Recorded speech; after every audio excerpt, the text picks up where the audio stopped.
The galaxy is a big place. Big enough that most species have the room and the resources to do just about whatever they want, without the need to ever rely upon their neighbours.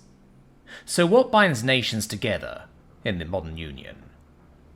Art.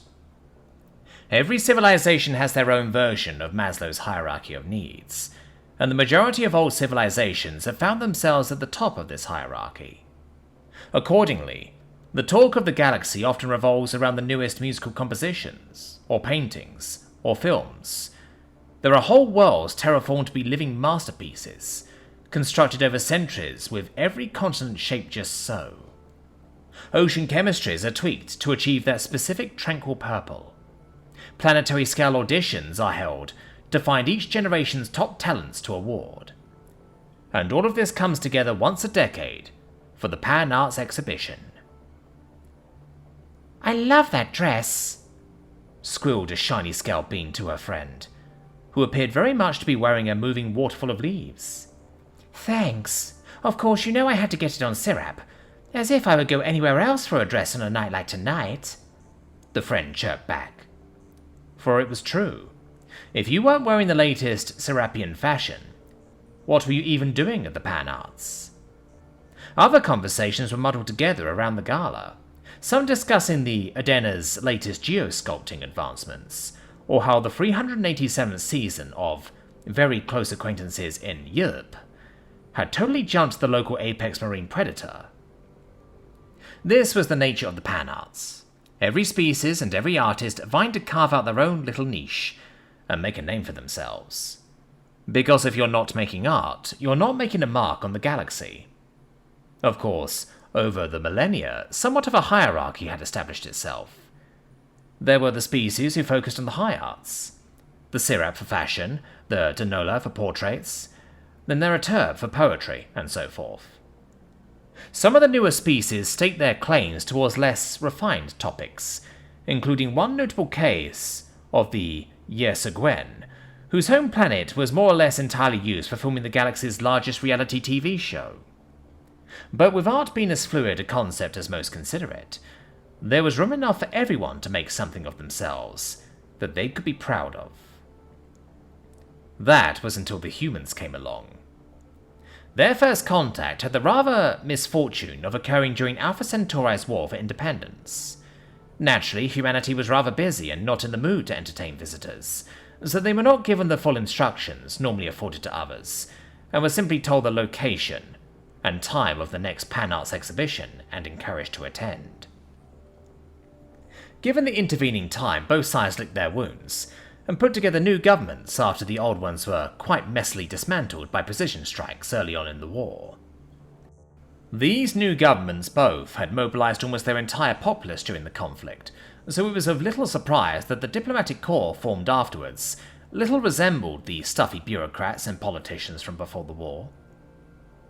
Leading New Terra's team was Nico Harris, a former sergeant who had led his team through some of the bloodiest fighting in the Outer Belt stations, and had eventually been traded back after the cessation of hostilities.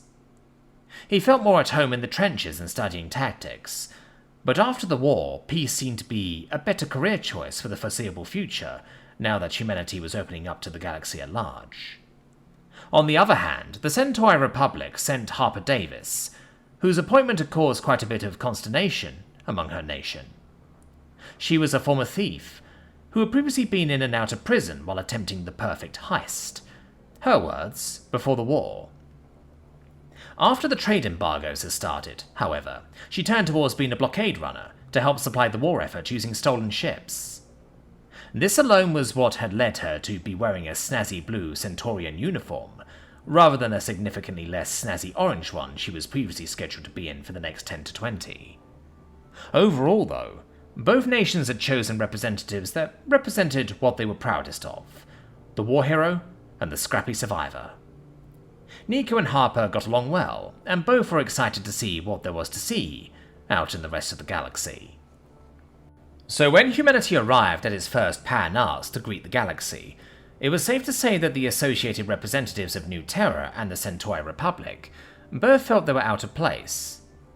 Around them, pranced beings who were wearing the most impractical clothes, talking about the most outlandish new plays, and eventually gossiping about the most unstylish humans. Eventually, the ambassadors split up to greet separate species, but the talks all circled back to similar points.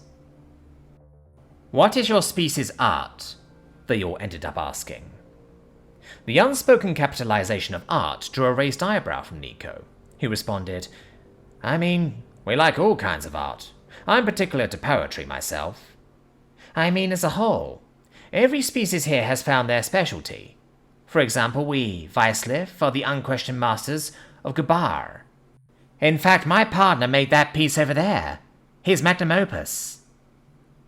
A being with far too many mouths and far too many fingers said, with the too many mouths, as they gestured with the too many fingers at the very tasteful balloon arch Nico had just walked through.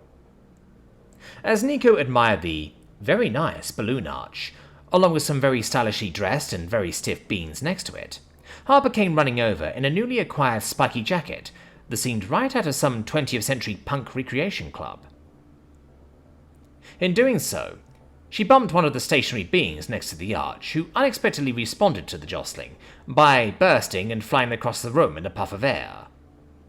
This seemed to visibly break some part of Nico's brain, and it became apparent that the unfortunate bumpy had been an extremely elaborate balloon construction alongside the arch.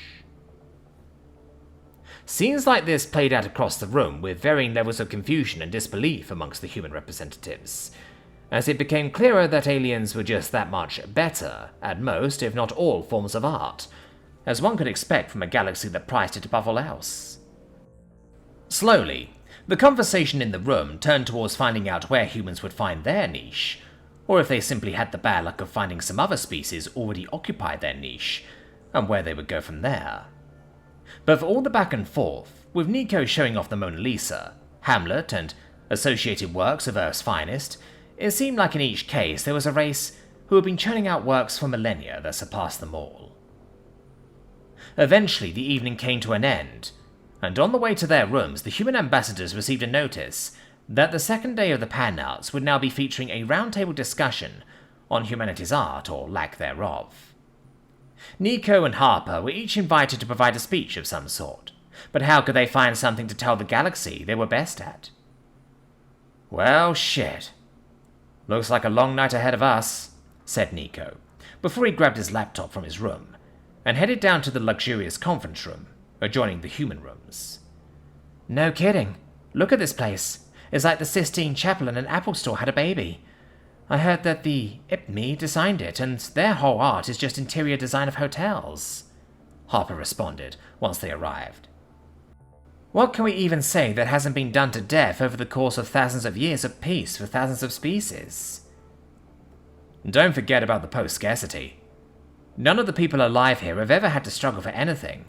Think of what we could have been doing instead," said Nico. "Hold on a sec.